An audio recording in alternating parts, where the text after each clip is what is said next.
Hi, I'm Rachel, I'm Matt. And I'm Fred. and this is Come In 81 Kilo. A Forever Night podcast.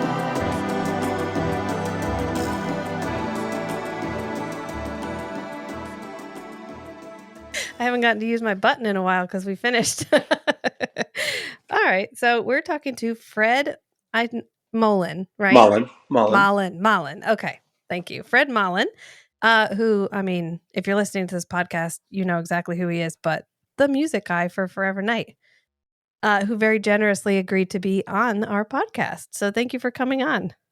My pleasure. So I have some questions, which we will go by, but also we might just go rogue. So we'll just see how this goes. It sounds great.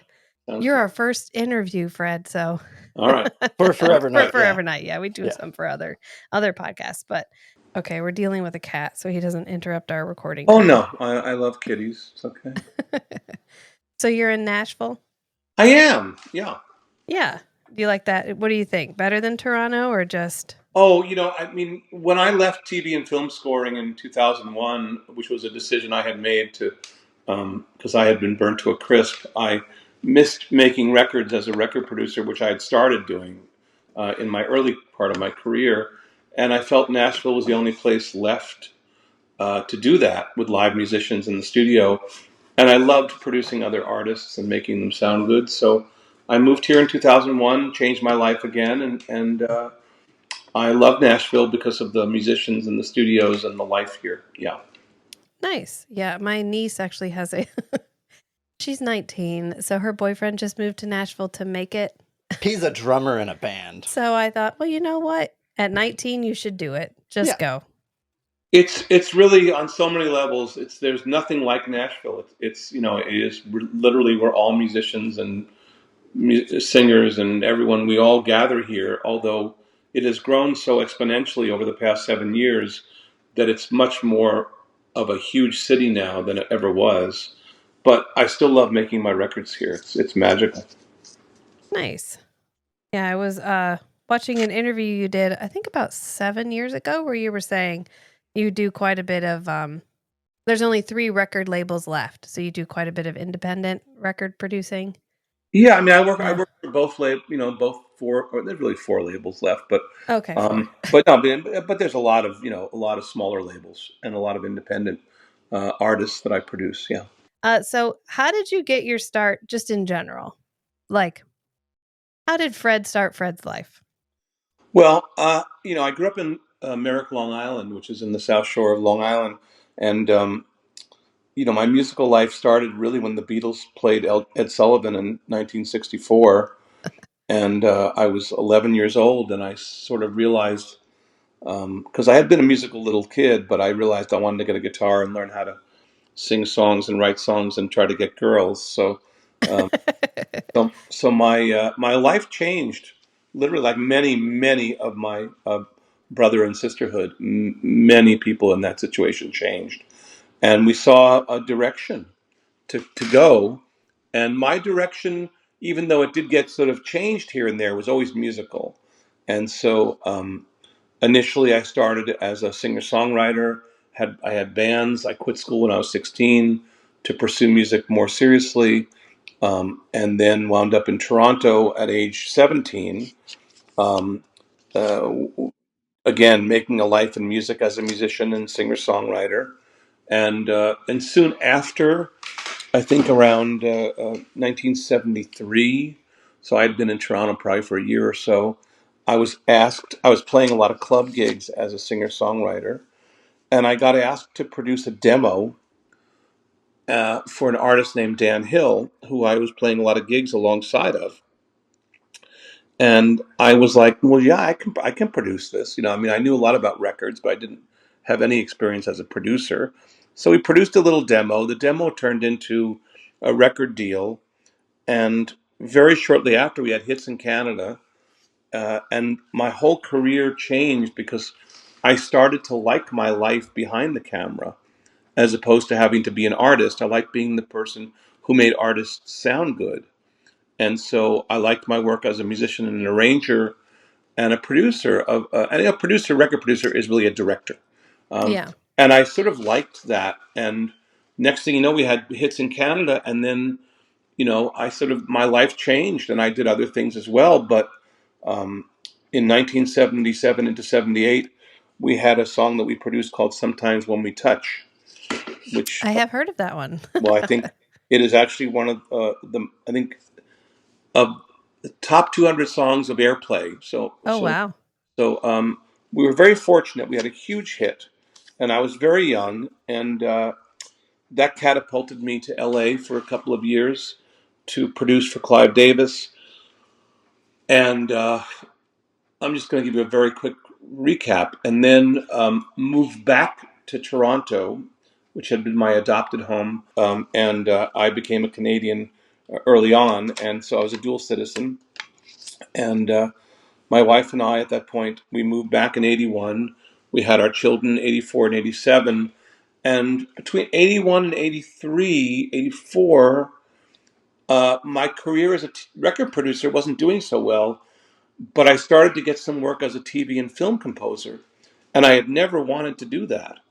But I started, I needed to make a living, so I started to Yeah. do it.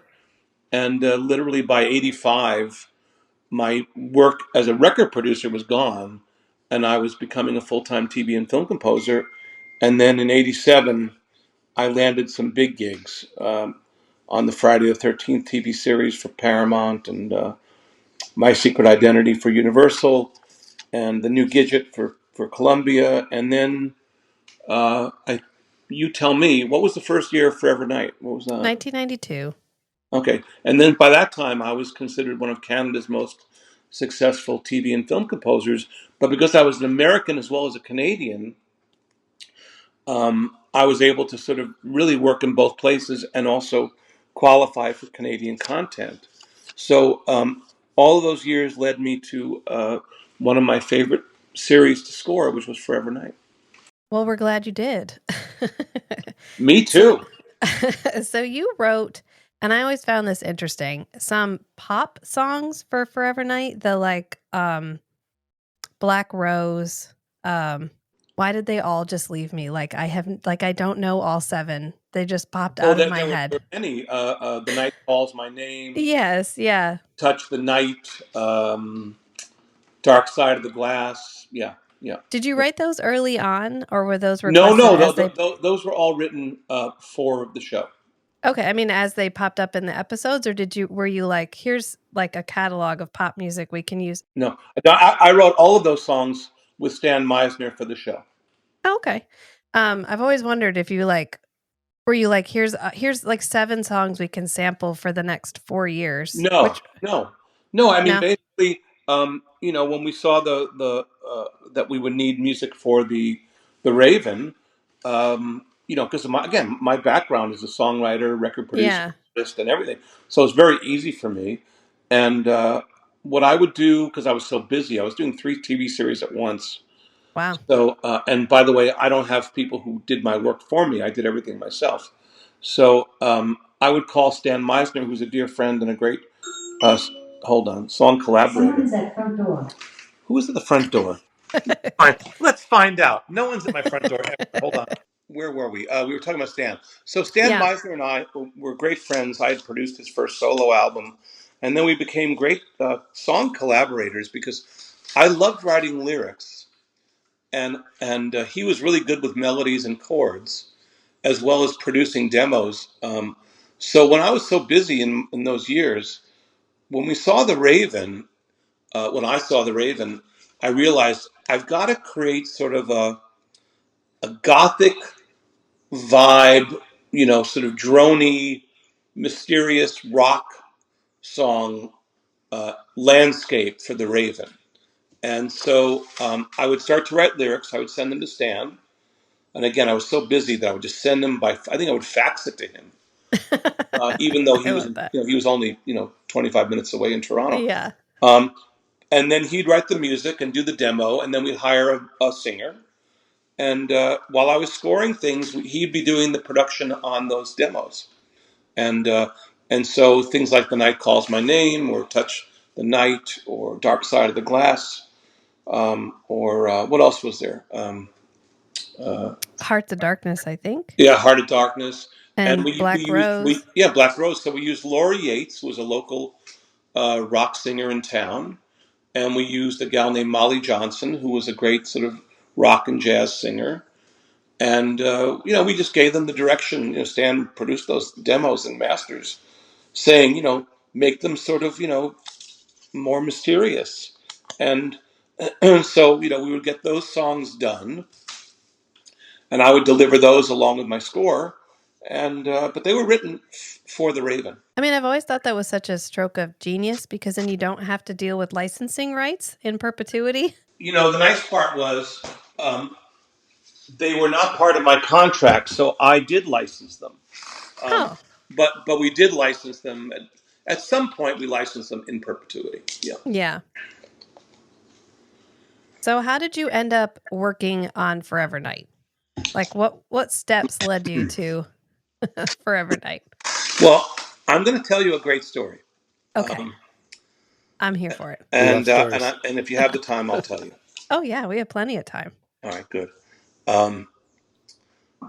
I had been extremely busy and very successful in those years as a TV and film composer. My life had changed substantially, and even though I never felt that I was the right guy, I felt like I did a really good job because I worked hard, and I was trying to make a lot of money for me and my family.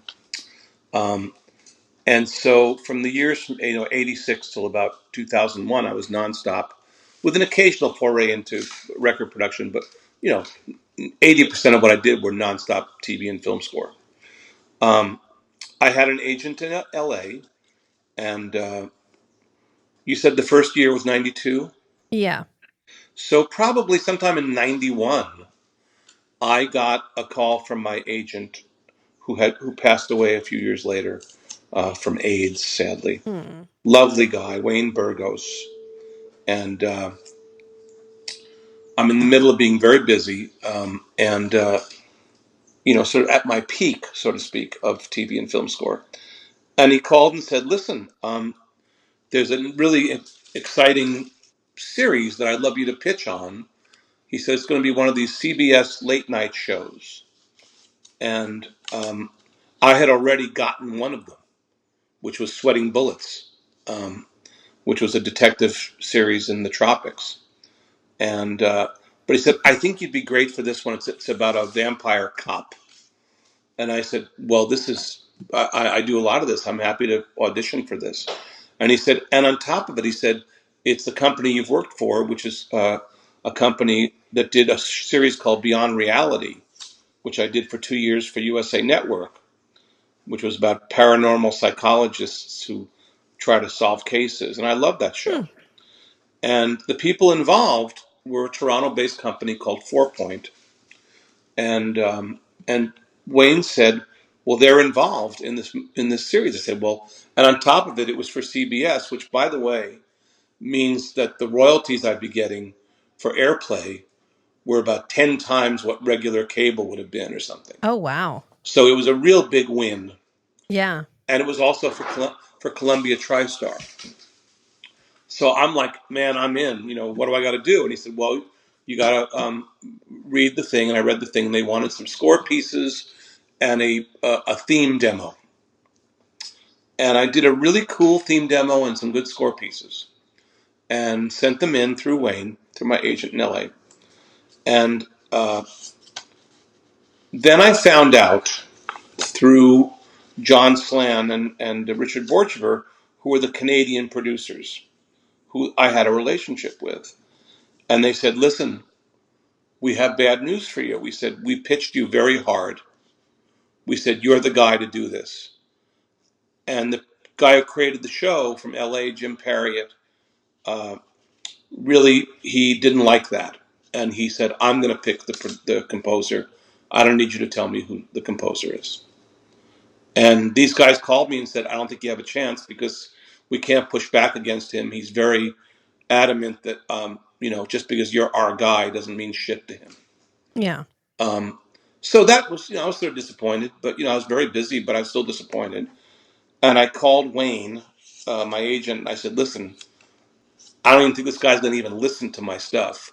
So I'm not even going to put it in. And Wayne said, Fred, I believe in you. No matter what they're telling you, finish the demo and get it to the company. And so I finished the demo because I hadn't actually sent it to them yet. And after Wayne gave me a pep talk, I sent it to them. I didn't hear anything for about a week and a half. And then my friend Stan Meisner, who I wrote the songs with, called to say, hey, my friend Clive was at the Sutton Place Hotel in Toronto, which at that point was like the real cool hang for all the people who were making TV and film in Canada. And they'd all wind up in the bar there. And he said, Clive was talking to someone at the bar who's doing a vampire cop show. And Clive told me when he asked who's doing the music, the guy said, this guy, Fred Mollin.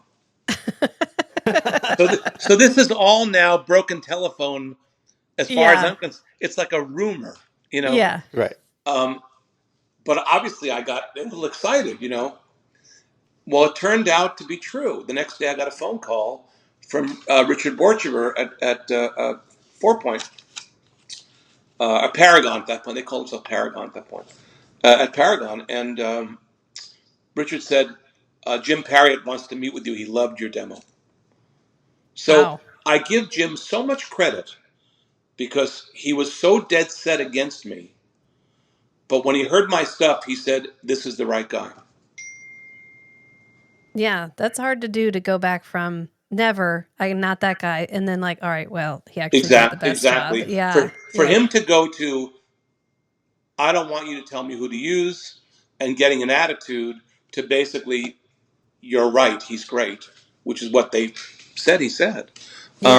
And so all of a sudden now I'm doing this series, and Jim and I became great friends, and still to this day are great friends. And it was 3 seasons of episodes that are probably my most favorite years of scoring television and film. I loved everyone involved. I became great friends with many, including Gare. And it was just magical. It was a magical combination. It was hard work, but it was a magical combination. So what resemblance did the theme that you sent, when you sent your pitch theme, actually, how much of that ended up in the actual theme for the show? All of it. I actually, I did the demo, and Jim said, I like it the way it is. Well, that's good. So actually, all I did was remix it. Oh, nice. I mean, how did you end up at that? Like, we love the theme, but how did you end up there? You heard Vampire Cop and you were like, okay, I've got it. I mean, I think I must have seen some footage or read a script or something, but okay. I thought a bombastic bottom might be fun, and I just built on that. And it works so well. It works so well with the voiceover because it gives which I didn't know was going to happen, but I like the voiceover. Yeah. So was it different working on the show from season to season because they ended up moving around so much? Well, we were sort of an orphan. We lost the CBS thing, and then USA picked us up, and then, but it was all like we didn't know if we were going to be renewed every year. It was a little bit disconcerting, but I think we had such a united front as a team that I don't really remember anything except the fun of it. Yeah. So did you create all the musical elements yourself? So you sent me some tapes, and they have the unscored versions, which were very interesting to watch, by the way. The ones that were not taped over with anime, Turner Classic Movies. I cannot control my kids because they were doing shit, you know. You know what? I don't mind because there's so many 90s commercials, and the fun of watching the 90s, I was like, you know what? I can't be mad. Well, what I'm worried about is that my 13-year-old son was taping porn. Well, I will let you know. Yeah. So far, anime is the chief. Well, listen, my son lives in Tokyo because of that obsession. So. Oh, that's interesting. I mean, it was one I had never seen, so I actually may watch it on my own. There you go. Yeah. I'm sorry. So you're saying, did I? What was your question? Did I create all the sound? We got off track. So you gave me the one. So what? I guess you were trying to describe it to me. They sent you the unscored tapes, and then you scored them, and I guess gave them time codes. Well, I mean, for all the TV series I did and movies, you get a visual time code. Yeah. And hopefully a locked edit of the movie or TV series. The way I would write, I would be staring into my monitor with my keyboard, and I'd be improvising to the picture, and then I'd roll it back, and I'd improvise some more, then I'd lay something down, then I'd lay something else down, and eventually I'd be, overdubbing and layering all this different things until I had the right combination of sounds and synths and samples. And then at night, my crew would come in and take all the multi-track ideas I had, not ideas, the multi-track scoring I did, put them onto a 24-track tape, and then the next day I would go, while they worked all through the night, then the next day I would go and mix the show with my music engineer, combining all the tracks that I had written, which they had put to tape. So I played every instrument, every sound, except for maybe occasionally an electric guitar lead or something, which I had Stan do. That's really wow. That's impressive. Yeah, that was a question later on, which is like, this is before digital. So what did you do? Well, it wasn't before digital because a lot of the synthetics I was using were digital samplers and stuff. But it was certainly before digital computer recording like Pro Tools. So we did, like I said, I would go to sleep, and I had my studio in my house, and my family and I would go to sleep, and my two guys would come in to my studio, and they would take all of my tracks, lay them on to a 24-track tape, analog tape, and then I'd go the next day and we'd mix those onto, some sort of digital tape, which then would get delivered to the film mix, and the music elements were the ones that I would deliver.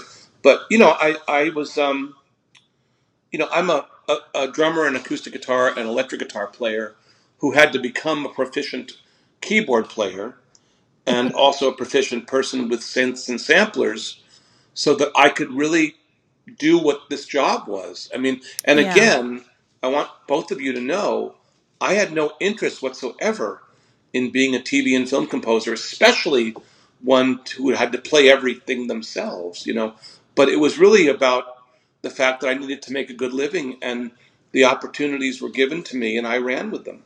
Yeah, and you were good at it. Yeah, I mean, I feel like a lot of people end up in unusual places in their profession that way, just sort of chasing the rabbit hole of, okay, here's my next opportunity. And then maybe sometimes you get so far down where you're like, you know what, maybe I didn't love this direction, which I guess you did in 2001, and then right. I had done it for so long, so intensely on my own, from 85 till 2001, that I was so done. Yeah, especially if it's like in your office in your house, like you never. Yeah, I mean, it's analogous to a fastball, major league fastball pitcher hitting a certain age and realizing they don't have their fastball anymore. Yeah, and I'm like, you know what? I want to go back to making records. So yeah, I feel like you hit a really good moment in television. I think I did. Yeah. Yeah. I mean, obviously we love 90s TV. That's pretty much all we do. Yeah. Yeah. Just a good moment for synthesizer score, for kind of that. I don't know. The thing we love about Forever Night is that kind of like Wild West. Like there's obviously a bunch of people who love this show who are all working on it, and not this major studio where it's just a sea of people who are all contributing.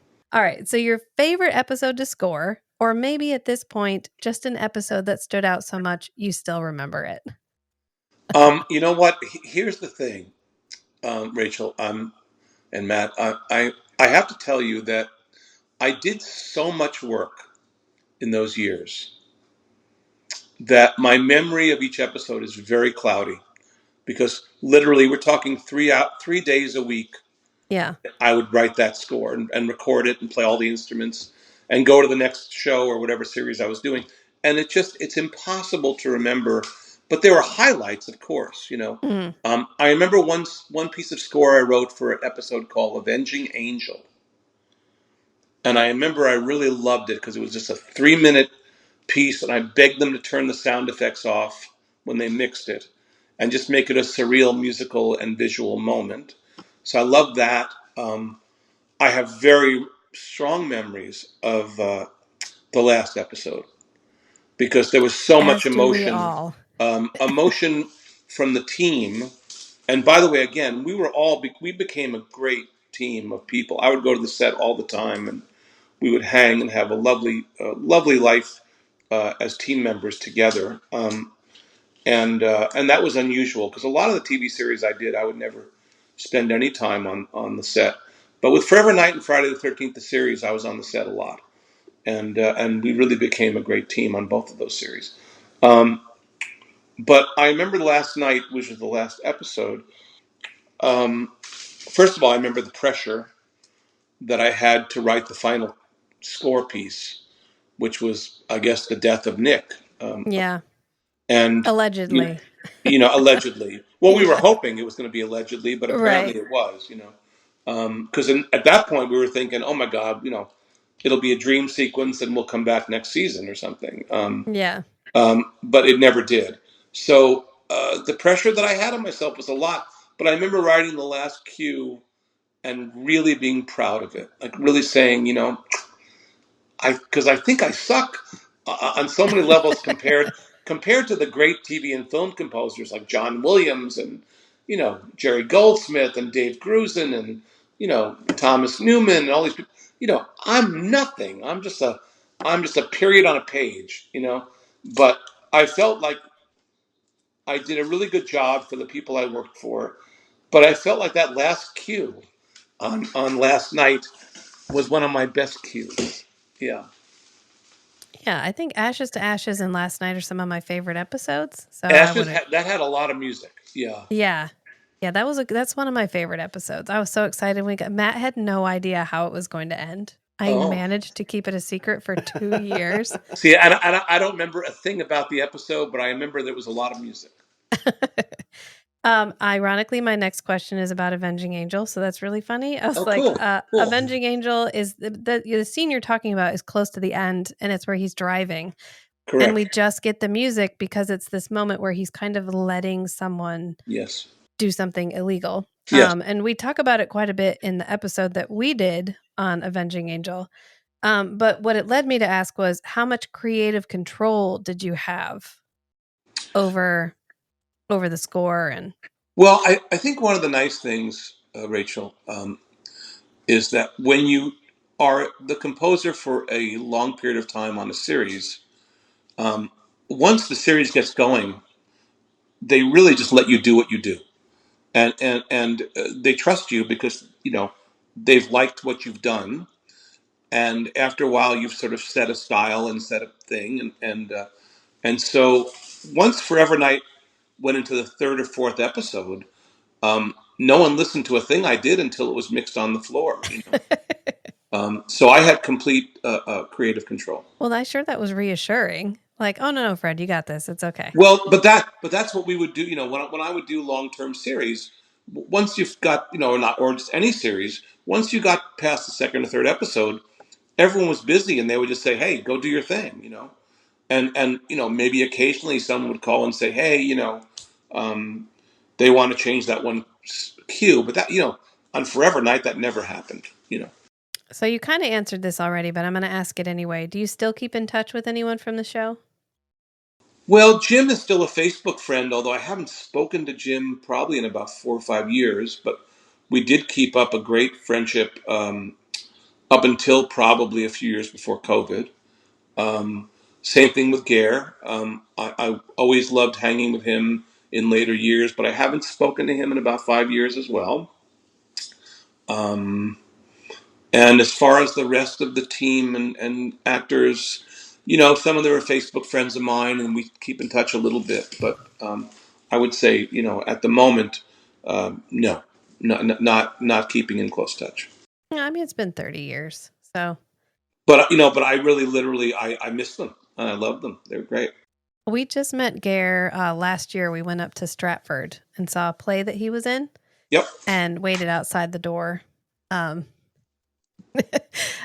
lost my mind and I don't actually remember what I said to him, but Matt was there and he says that we did okay. Well, I was like, I have a podcast. Like, it was awful, but it's fine. It's fine. Well, he's just a great guy. Yeah, he was very nice. And we actually met Kathy. We drove down to Orlando and saw her at a convention. And Kathy Disher? Yeah. Catherine How is Disher. she doing? She was very, very lovely. Like, I really enjoyed meeting her. And she lives in Toronto now. And she's done so much work for the Hallmark Channel. And I love to see people stay successful. And we just met John Kapelos in New Jersey. So we've been on a Forever Night tour. I have a poster. And again, John and I got along famously. I loved Nigel. Nigel was great fun. He was terrific to hang with. I loved them all. I'm gonna say. I mean, it really was. That's what I'm saying. I probably had more. It was more of a positive experience on that series than any series I ever did, and I just loved. I loved being appreciated by them, and I appreciated them so much. So I was poking around, and I found an interview from 1997 that you did. And I found one line really interesting where you're talking about how there was a complete lack of merchandise for the show, like merchandise and advertising. And so my question was, if you could have one piece, like if you could have them make one piece of merchandise from the show, what would it be? Oh, I don't even know. No, I don't know. I have to think about. I actually, sort of. I have a fund for my kids because even though they're 40 and 37, my daughter lives in LA now with her 2 kids and her husband, and frankly, they can use some extra money, so I constantly sell off stuff and give it to them. And I had some merch. I mean, I had crew merchandise. Yeah. Like I had, jackets and hats and T-shirts and sweatshirts and that kind of stuff. So but I know I don't need anything and I can't think of it. Well, I just thought it'd be fun to ask. Yeah, no, it's a good question. Yeah. Rachel's wearing a shirt she designed. Yeah, my CERK. You probably can't see it. Home of the Nightcrawler. Yeah, that's the radio station. Yeah. Yeah, we have some. This isn't a plug for my merchandise, but we do have some. And obviously, you've seen the blooper reels and everything, right? So yeah. Yeah, you can find them online. So I've seen a couple. You've moved on and done some other stuff, including for Disney. What was it like working for Disney? Well, I didn't work for Disney as a TV and film composer. Well, that's not true. I did a series in 2000 before I left scoring called In a Heartbeat for the Disney Channel. It was a terrible series. I hated it. And it'll never be seen again. It was just a piece of dreck. I had, before I left TV and film score, I had gotten a call from my friend Jay Landers, who I'd worked with before in the record side of things. And he was now the head of Disney's record label for children.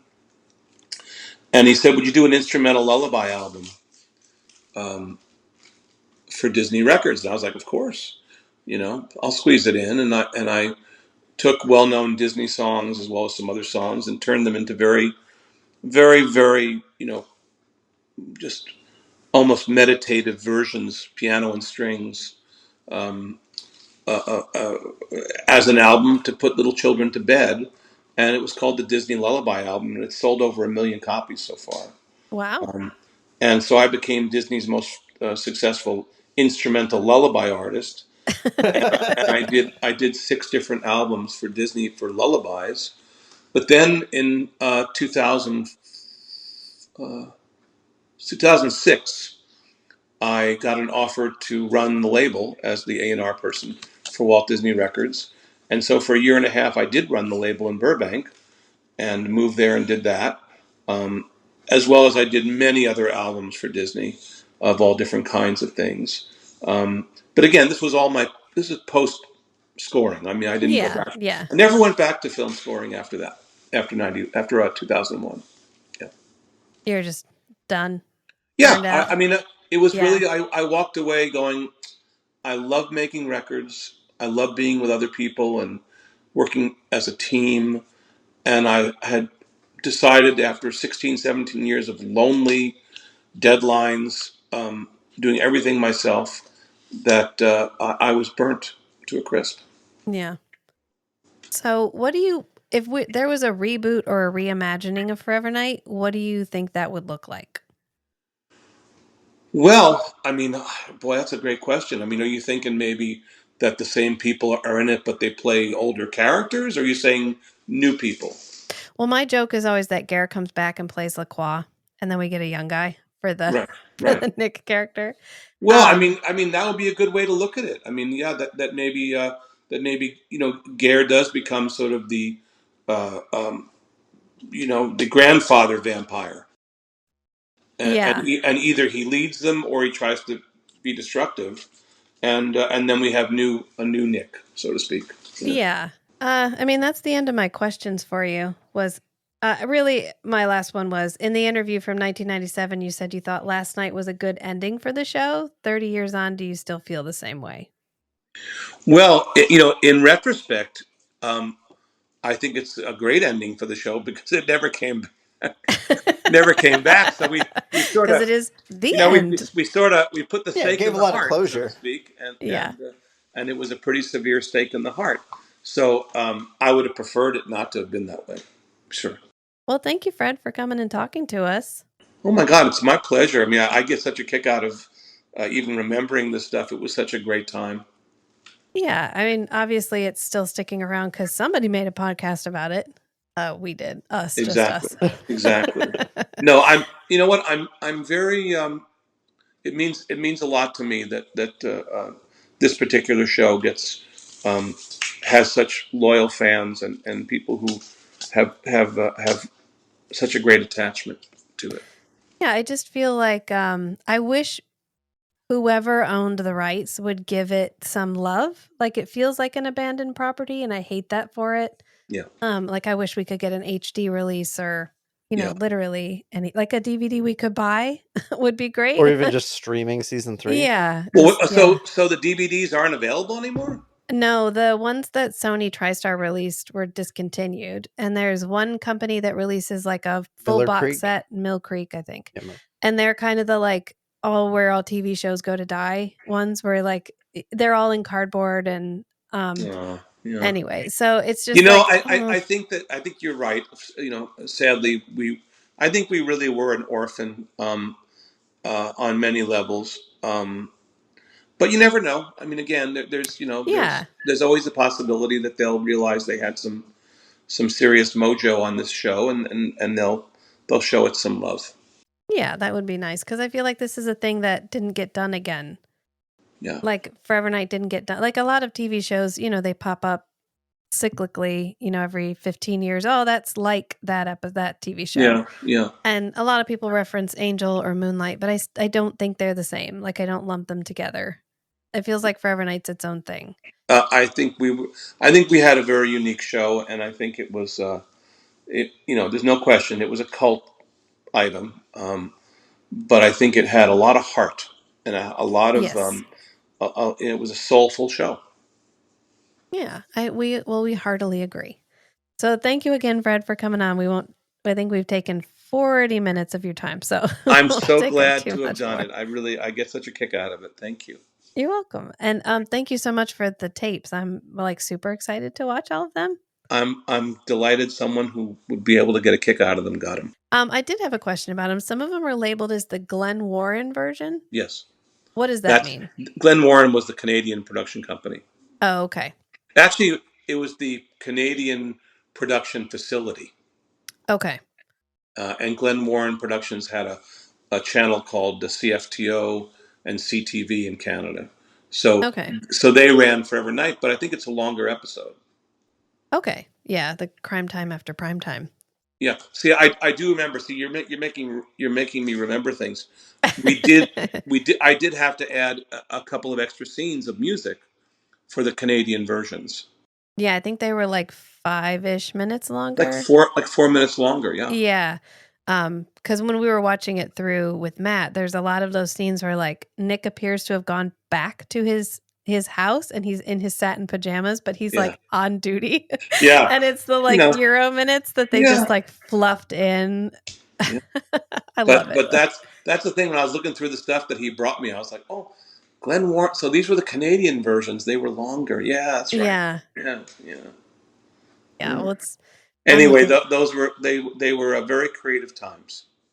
I'm very fortunate to have had the run on that show. Really do. I feel very fortunate. Well, we'll let you go, Fred, so you can have a good evening. I guess it's probably about 8 there now. It's heading towards 8. Yeah. Yeah. So we have to go rescue my kids there over at Grandma's. So. All right. Well, listen. Great to meet you both, and again, I'm very, very grateful that people love the show. Really. Oh, thank you. Yeah, and we're glad you made it so that we could watch it. My pleasure. Oh, I was gonna watch. There's one episode, "Dying for Fame." I'm sorry, you were done, and here I'm not done. No, okay, carry on. There's one episode called "Dying for Fame," and it's the like rock star one. It's in season 1, and it's played like a music. Feels like a music video. Yeah. And I know you were involved in like the writing and filming of that, but like, yes, why? Why was I involved? No, I mean, like why does this episode exist? Like, I like it just fine, but it's the most, it's the oddest episode out of all of them. It doesn't have a real flashback. I have to watch it again. You're talking about things I did 30 years now? Yeah, well, you'll watch it and you'll be like, oh, okay. And it's kind of like the backstory for all of the pop music that's in The Raven, because it introduces the Rebecca I remember character. having to go to the shoots to oversee the stuff with the performance stuff. Wasn't that the one that had Dark Side of the Glass? Yeah, it's the one where it's the singer and she's written like fan kill or something. It's a huge controversy. And so of course, they have to go do security, even though they're homicide detectives, but it's fine. Right. And it's just I don't know. I like season 1 because it feels so experimental, and that one feels like the most experimental of all the episodes. So I just like every time I watch it, I'm like, I want to talk to whoever made these decisions, so I know how we got here. Yeah, I mean, I just listen. I think when you do an episodic series, people are constantly coming up with any idea they possibly can, and I just remember though I was involved in a lot of the shooting of that, and I remember having to write "Dark Side of the Glass" for a montage or something, and yeah, because actually that might be my favorite song of the batch. It's a good song, and it gets really showcased in that episode, because instead of having a real flashback, we have these scenes where he's like watching a life on like CRT TVs. Yeah. Yeah. I remember saying to myself, I think we did a really good song here. Yeah. Yeah, I think that's a good episode. I always wonder about that. I don't know, because it's so different than all the others. Because season 3 gets weird, but it's weird in like okay, we were trying to be safe way. This was in like let's do something cool way. Yeah. Yeah. Was that the first season? I forget. Yeah, that's season 1. Because Lacroix is dead, but he shows up in that flashback. Yeah, because he's dead for almost season 1. And then... I would need you to remind me of everything at this point. Well, it's cool. I know it. It's fine. Honestly, I've done so many hours of television score, and I'm sure they all just blend. There's not, I'm constantly being written to by fans saying, "You remember in episode 10 of Friday the 13th when so and so did this?" I'm like, I don't even know what you're talking about. Well, I have no idea. I mean, there might be like 5 scenes out of 77 episodes that I remember. Everything else was just like, the deadlines were psychotic. Right. I'm sure. Yeah. Well, it's streaming on the Roku channel if you want to watch it. What is? Forever Night. It is? Yeah, only season 1 and 2. Season 3 is a different rights holder, so you can never find it. But season 1 and 2 is streaming. Wow. So Well, what do you mean it's a different? What do you mean it's a different rights holder? So season 1 and season 2 are owned by one company, and then season 3 is independent. So you can buy all 3 seasons on Apple, but you can only stream season 1 and 2. Okay. Yeah. Well, I love the fact that people still love the show. It's great. Yeah. Yeah, there's a surprisingly lively fan community still, like Facebook groups and stuff. Yeah. The listserv is still running. Yeah, the email listserv is still running. What happened to Deb? What happened to Deb DeShane? Nobody knows. Nobody knows. Yeah. Yeah, really. Like the Monsters Madness and Mayhem guy, who I think you were on his podcast. He just had Gare on, and he asked him about Deb, and he didn't know. And he asked Nigel, and Nigel didn't know. Really? Yeah, so she just disappeared. Boy, she was really good in that show. I know. It was a shame that a travesty that she left. I'm amazed. I would have thought she would have continued. You know, I know we're just sort of shooting the shit here. I didn't love, the Ben Bass stuff. And no, we're. I thought that was really. I thought that was there. And I remember Gare like not really being thrilled, because it was sort of like, oh, now you have to have another hunky guy, Yeah. No, we're not kind to Ben Bass in the podcast. I mean, we're not kind to Vashon. Like Ben Bass is, I'm sure, a fine person, but we're not kind to that character. He's a fine person, but I remember saying, I don't love this character that much, but I still had such a good time that you have to remember when I say I had a good time, I worked so hard and so relentlessly, and I was so well appreciated by these people and considered them to be great friends and great associates, that it made the hard work great. Yeah, you didn't hate all the long hours. I was really lucky. Yeah. I get that. That makes a lot of sense. All right, now we will let you go. Have a wonderful night, and I thank you guys so much.